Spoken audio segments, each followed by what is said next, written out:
오늘 우리에게 주시는 하나님 말씀은 요한계시록 3장 1절에서 6절 말씀입니다. 사대 교회의 사자에게 편지하라. 하나님의 7영과 7뼈를 가지신 이가 이르시되 내가 네 행위를 아노니 내가 살았다 하는 이름은 가졌으나 죽은 자로다. 너는 일깨어 그 남은 바 죽게 된 것을 굳건하게 하라. 내 하나님 앞에 네 행위에 온전한 것을 찾지 못하였노니 그러므로 내가 어떻게 받았으며 어떻게 들었는지 생각하고 지켜 회개하라. 만일 일깨지 아니하면 내가 도둑같이 이르리니 어느 때에 네게 이르는지 네가 알지 못하리라. 그러나 사대에 그 옷을 더럽히지 아니한 자 몇 명이 내게 있어 흰 옷을 입고 나와 함께 다니리니 그들은 합당한 자인 연고라. 이기는 자는 이와 같이 흰 옷을 입을 것이요 내가 그 이름을 생명책에서 결코 지우지 아니하고 그 이름을 내 아버지 앞과 그의 천사들 앞에서 시인하리라. 귀 있는 자는 성령이 교회들에게 하시는 말씀을 들을지어다.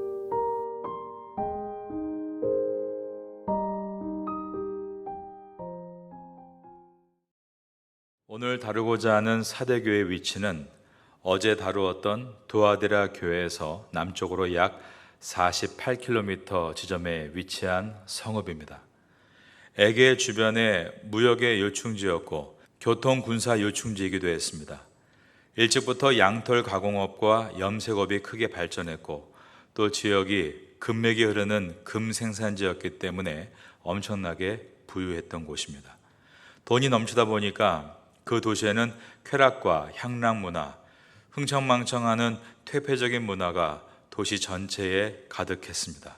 이 도시에는 또 아데미 신전과 맞먹는 거대한 시벨레 여신의 신전이 있었던, 그래서 우상 숭배가 아주 극심했던 곳이기도 합니다. 그렇게 번창했고 부유했던 도시가 주 17년에 일어난 지진으로 인해서 심각한 타격을 입습니다. 도시 태반이 거의 폐허가 되어 버린 것입니다.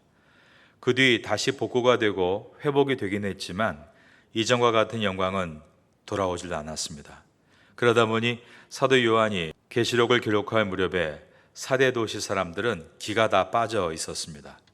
그저 무기력하게 그냥 한물 가버린 영광을 붙잡고 살았습니다. 우리가 옛날에는 이렇게 잘 살았는데 라는 말을 입에 달고 살았던 것입니다. 그러나 이미 옛날의 얘기죠. 미국의 디트로이트라는 도시가 그렇습니다. 한때는 큰 자동차 메이커 공장들이 다 그곳에 모여 있었는데, 그래서 뉴욕에서 가장 경기가 좋은 흥황하는 도시 하면 디트로이트였는데 자동차 업체들이 다 무너지면서 거의 유령 도시에 가까운 모습이 되어버렸습니다. 디트로이트 사람들은 옛날의 영광을 그리워하며 삽니다. 사대가 그랬던 것입니다. 실력은 없고 자존심만 남았습니다. 그리고 조금 있다 보면 알게 되겠지만 그 안에 있던 사대교회도 이 도시를 그대로 닮아 있었습니다. 이 교회를 주님께서 다스리십니다. 요한계시록 3장 1절을 보겠습니다. 사대교회 사자에게 편지하라. 하나님의 7영과 7별을 가지신 이가 이르시되 내가 내 행위를 아노니 내가 살았다 하는 이름은 가졌으나 죽은 자로다. 여기서 7영은 성령을 의미합니다. 주님께서 교회에 성령을 부어주시고 교회를 다스리십니다. 눈에 보이는 교회가 전부가 아닙니다. 주님께서 그 뒤에서 성령으로 다스리시는 곳이 바로 교회인 것입니다. 7별은 7교회의 지도자들을 가리킵니다. 담임 목회자와 교회의 중직을 맡은 분들입니다. 7별을 가지신 이라는 표현은 주님께서 자신이 기름 부어 지도자들을 교회에 세우셨고 그들을 통해서 주님의 교회를 다스리신다라는 뜻입니다.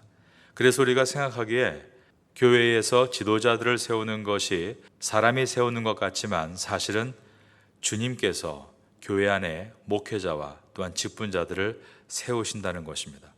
요한복음 15장 16절을 읽어드립니다. 너희가 나를 택한 것이 아니요 내가 너희를 택하여 세웠나니 이는 너희로 가서 열매를 맺게 하고 또 너희 열매가 항상 있게 하여 내 이름으로 아버지께 무엇을 구하든지 다 받게 하려 함이라. 하나님이 기름 부어 세운 사람은 하나님이 능력을 주셔서 하나님의 열매를 맺게 하실 것이다 라고 하셨습니다. 주님이 7뼈를 쥐고 계신다. 이것은 교회 지도자들을 주님의 권위로 붙잡고 계신다라는 뜻입니다.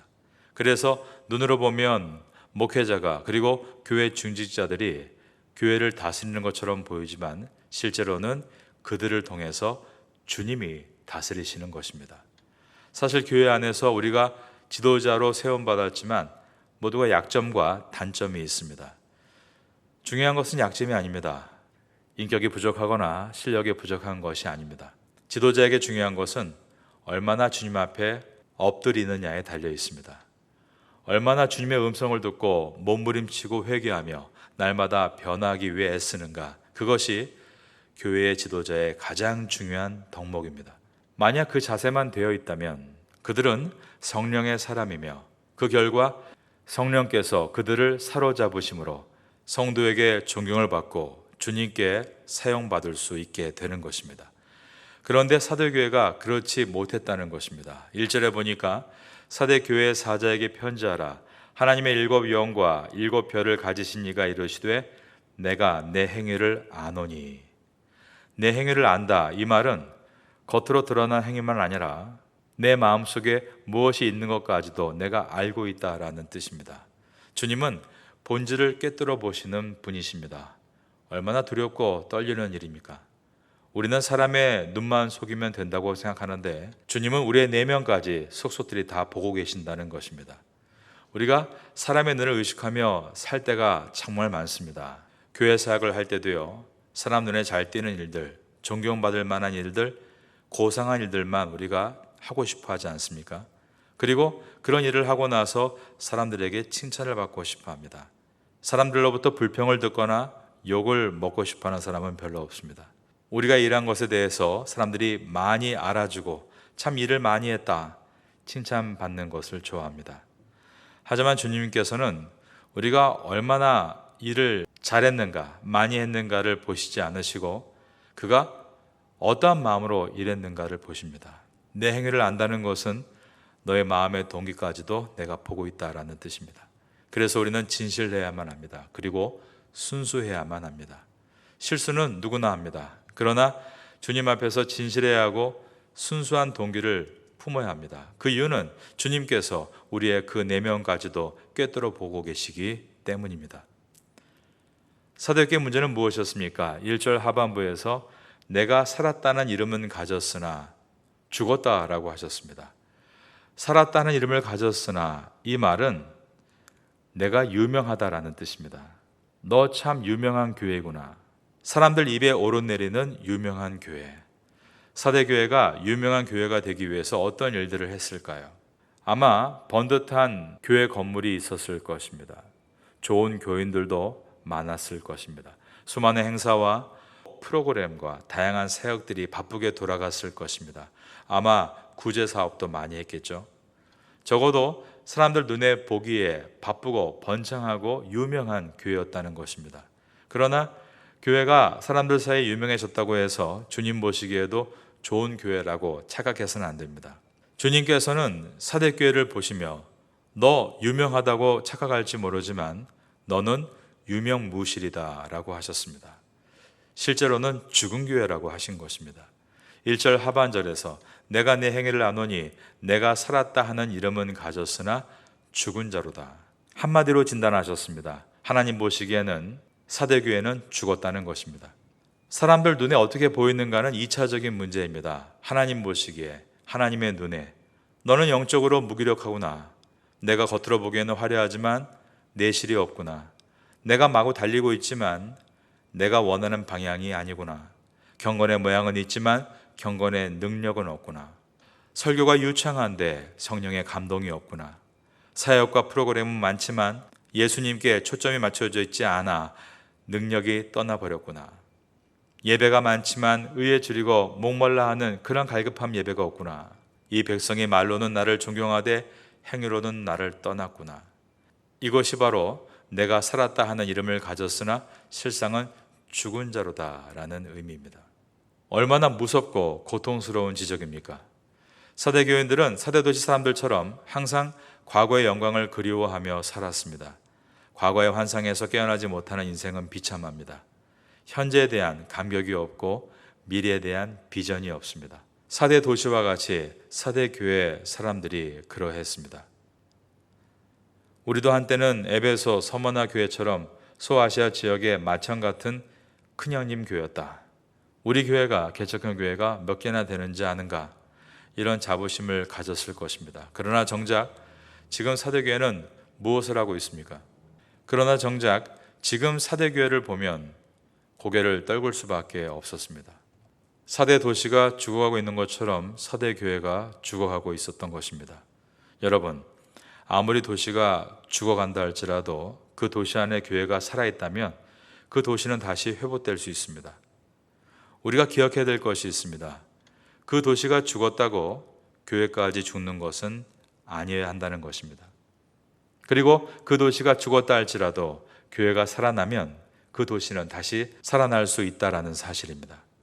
그런데 사대교회는 죽어가는 사대 도시에 저항하지 못하고 그 영향을 그대로 받으며 교회도 함께 죽어가고 있었습니다. 아무리 큰 물고기여도 심지어 보기 드문 대어라 할지라도 그 큰 물고기가 죽어간다면 물에 흘러 떠내려 가버립니다. 그러나 아무리 작은 물고기, 정말 작은 송사리여도 살아있으면 물을 거슬러 올라가는 것입니다.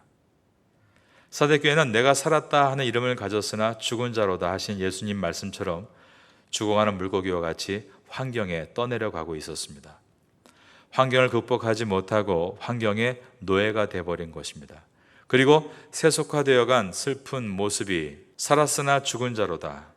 어떤 의사 선생님이 이 말을 듣고는 목사님, 그거 식물인간 얘기 아닌가요? 라고 대답을 했다고 합니다. 적절한 이해인 것 같습니다.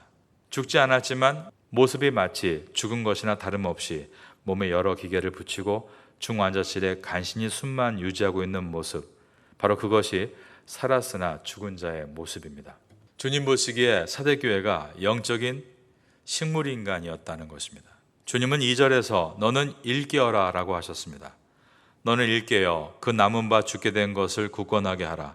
내 하나님 앞에 내 행위에 온전한 것을 찾지 못하였노니 일깨어 깨어나라 라고 하신 것입니다.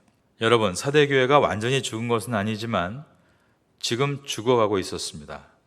죽음으로 가는 잠에 빠져들고 있었습니다. 그런데 안타까운 것은 자신이 죽어가고 있다는 것을 깨닫지 못하고 있었다는 데 있습니다. 이것이 얼마나 비극입니까? 구약 성경에 보면 천하장사 삼손이 데릴라의 꿰매 빠져서 술에 취해서 머리가 깎이는 장면이 나오죠. 그 순간 하나님의 능력이 떠나갑니다. 그런데 성경 말씀에 보면 하나님의 능력이 자기를 떠났음에도 정작 삼손은 그 사실을 알지 못했다라고 기록되어 있습니다. 너무나 슬픈 일이죠. 주님의 능력이 나에게서 떠난 것입니다. 기름 부으심이 떠났습니다. 하나님이 더 이상 나를 사용하시지 않습니다. 나를 통해서 하나님의 능력이 나타나지 않습니다. 그런데 정작 본인은 그 사실을 제일 늦게 알고 있는 것입니다.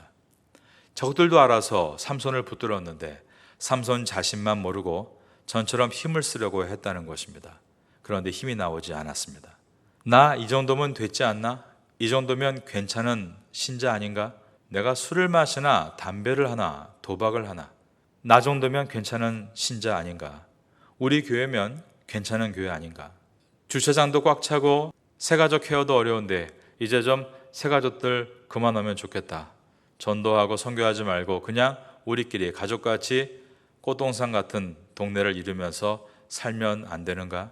바로 이것이 깊은 신앙의 잠을 자고 있는 사대교회의 현실이었습니다.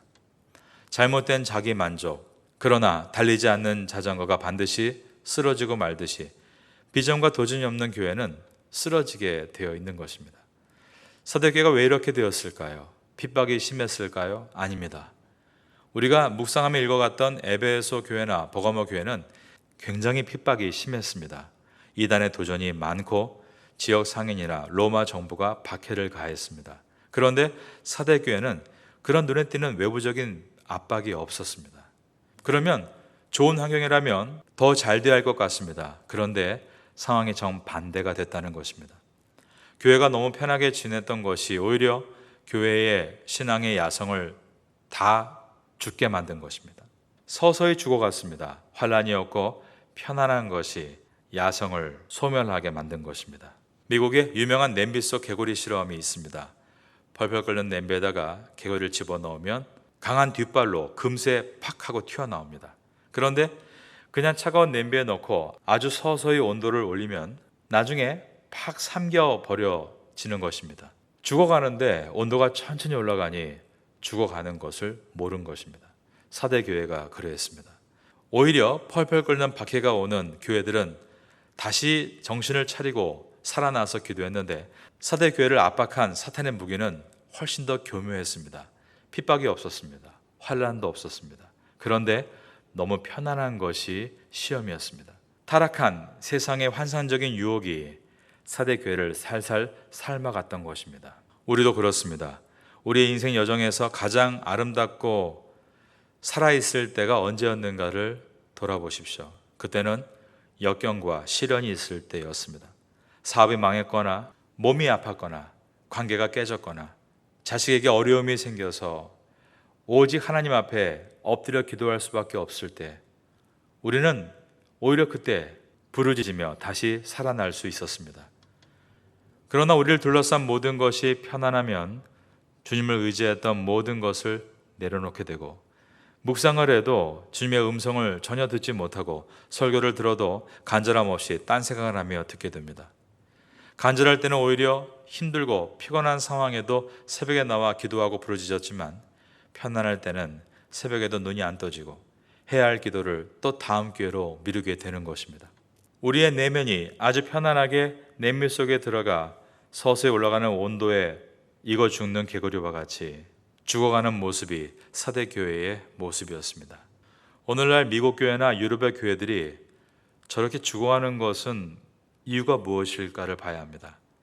핍박 때문입니까? 아닙니다. 너무나 편안한 물질 만능주의가 기독교를 저렇게 서서히 죽이고 있는 것입니다.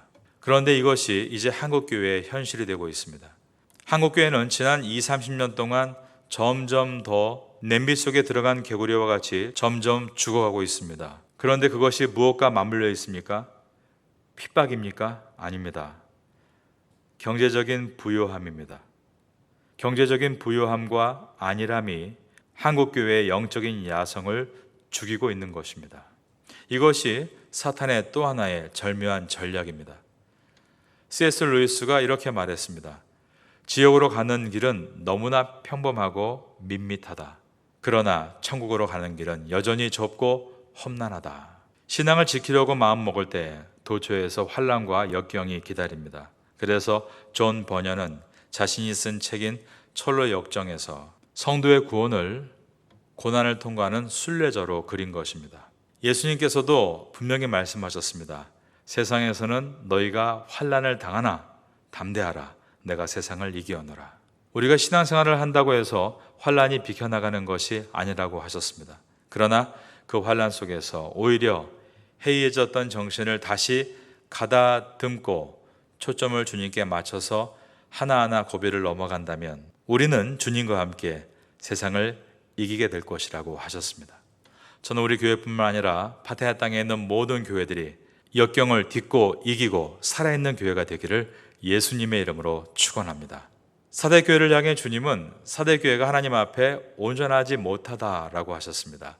2절 후반부에 보니까 내 하나님 앞에 내 행위에 온전한 것을 찾지 못하였노니, 온전한 것을 찾지 못했다, 헬라어 원어의 뜻은 속이 텅 비어있다라는 뜻입니다.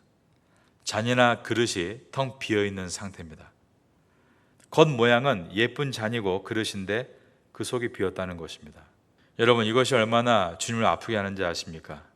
예수님이 사대교회를 향해 온전한 것을 찾지 못했다, 속이 텅 비어있다라고 하시는 것은 그들이 겉으로는 예배의 형식을 갖고 있는데 그 안에 하나님에 대한 간절함이 없고 그 결과 하나님의 임재가 없으며 그러므로 인해서 은혜가 없다라는 뜻입니다.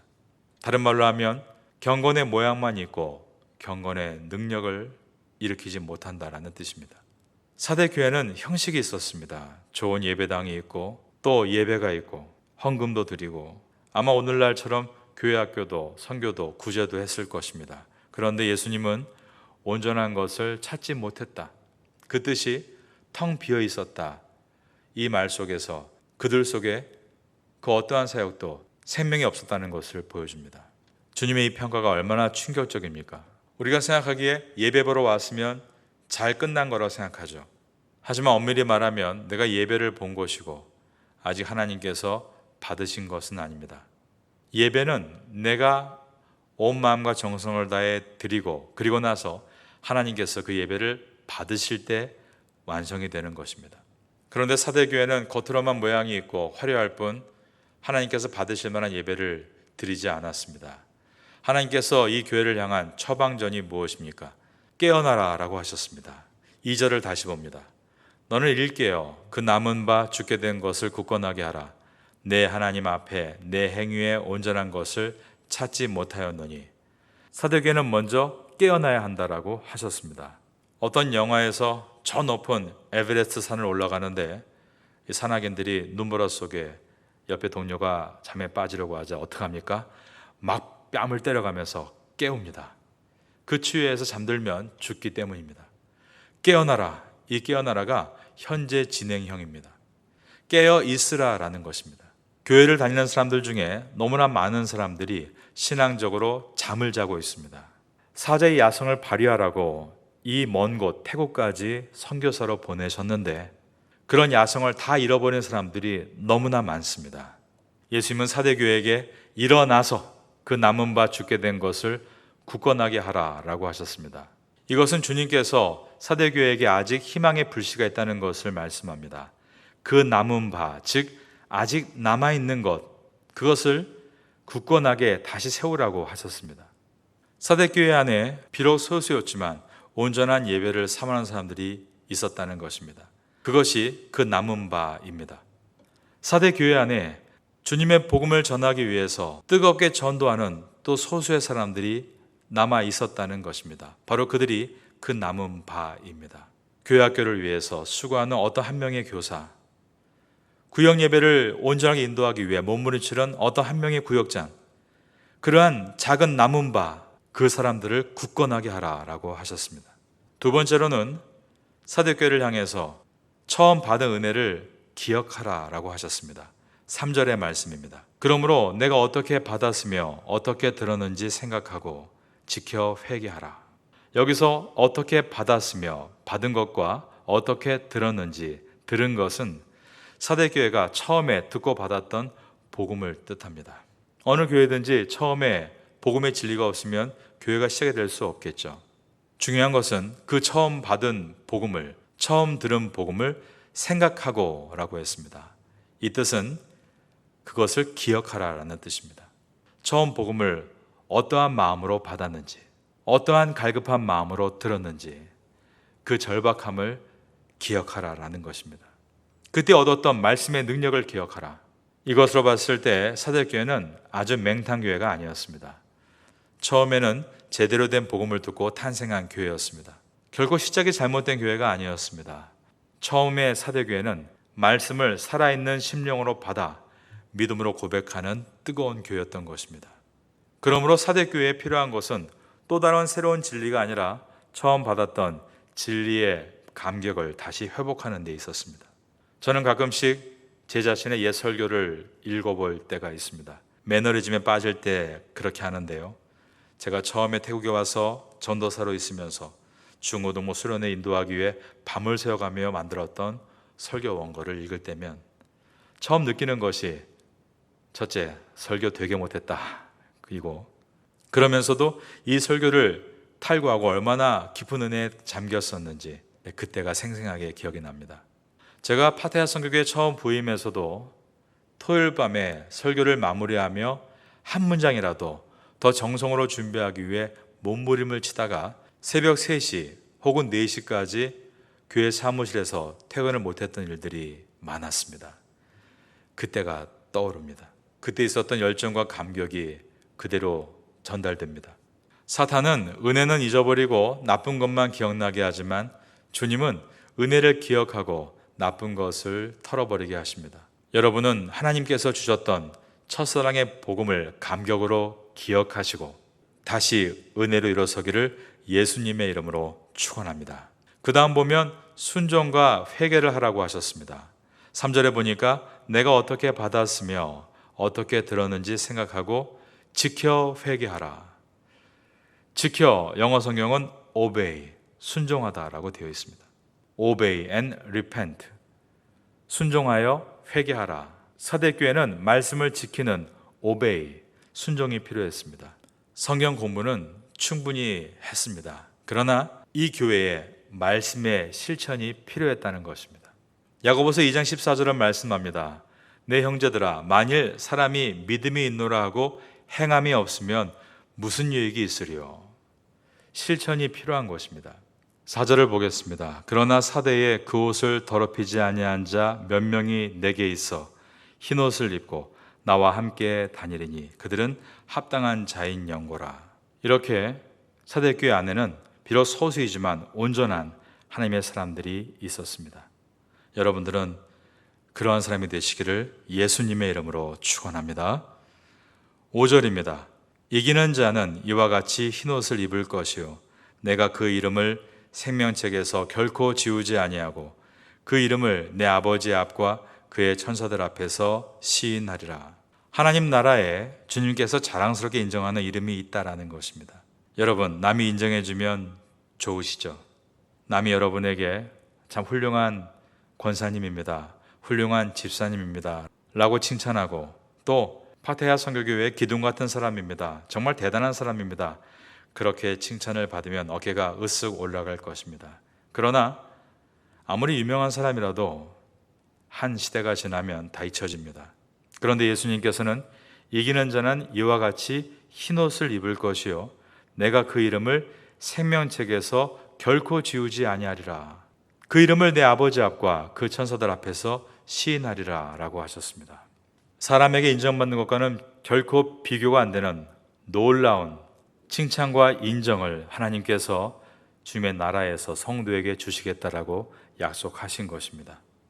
우리는 그러므로 눈을 들어 하나님의 보좌를 바라보고 하나님께서 우리에게 주실 영원한 상급, 영원한 칭찬과 인정을 바라볼 때 이 땅에서 사람에게 조금 인정을 덜 받거나 인기 없는 자리에서 외로이 일해야 한다 할지라도 하늘의 소망이 있기에 묵묵하게 그 일들을 잘 감당해 나갈 수 있게 되는 것입니다. 오늘 사도에게 주시는 메시지는 모든 교회에 주시는 메시지입니다. 6절입니다. 귀 있는 자는 성령이 교회들에게 하시는 말씀을 들을지어다. 우리는 사대교회가 오늘 예수님께로부터 책망을 받는 것을 보면서 아이고 불쌍한 사람들, 그런데 바로 그것이 우리의 이야기다라고 말씀하고 있습니다. 많은 사람들이 교회 이름을 지을 때 서머나 교회 혹은 빌라델비아 교회라고 이름을 짓는 경우가 많습니다. 왜냐하면 요한계시록 2장과 3장 안에 7개의 교회 가운데 유일하게 야단을 안 맞은 교회들이기 때문입니다. 사람들은 이와 같이 야단 맞기를 싫어합니다. 그래서 칭찬만 듣는 교회들로 이름을 붙이는데 우리는 우리 교회가 어떠한가 실체를 돌아볼 수 있어야 합니다. 분명히 현대 교회들 안에는 사대교회의 모습이 있습니다. 그러므로 주님께서 이 사대교회의 메시지를 우리에게 주시는 것입니다. 깨어라. 처음 사랑을 회복하라. 비록 의의 길을 걷는 것이 소수라 할지라도 나 혼자여도 낙심하지 말고 그 길을 걸어가라. 주님의 영원한 칭찬이 그와 함께 할 것이다. 귀 있는 자는 성령이 교회들에게 하시는 말씀을 들을지어다. 저와 여러분에게 주시는 말씀인 줄로 믿습니다. 오늘 하루도 나의 삶을 정직하게 돌아보며 잘못된 것이 발견된다면 오히려 감사하고 주님, 제가 사대 교회의 모습을 가지고 있습니다. 겉으로는 예쁜 그릇이지만 살아서 복음과 함께 세상을 영유하는 것이 아니라 마치 죽은 고기와 같이 세상에 떠내려가고 있었습니다. 이 말씀을 주심에 감사하며 다시 깨어나기를 기도합니다. 이런 마음으로 기도하시고 오늘도 힘차게 달려가시는 성도가 되시기를 마지막으로 예수님의 이름으로 축원합니다.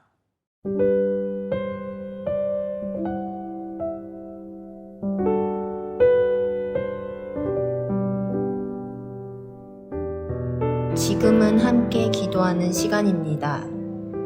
11월의 공동 기도 제목은 첫째, 주일 새벽 금요 예배에 말씀의 은혜가 임하게 하소서. 둘째, 12일부터 14일에 있을 말씀 사경회에 은혜를 주시옵소서. 셋째, 말씀으로 열매 맺는 추수감사 주일을 보내게 하소서. 넷째, 파타야의 모든 교회들이 말씀으로 충만하게 하소서. 말씀을 붙잡고 기도하는 귀한 시간 되기를 소망합니다.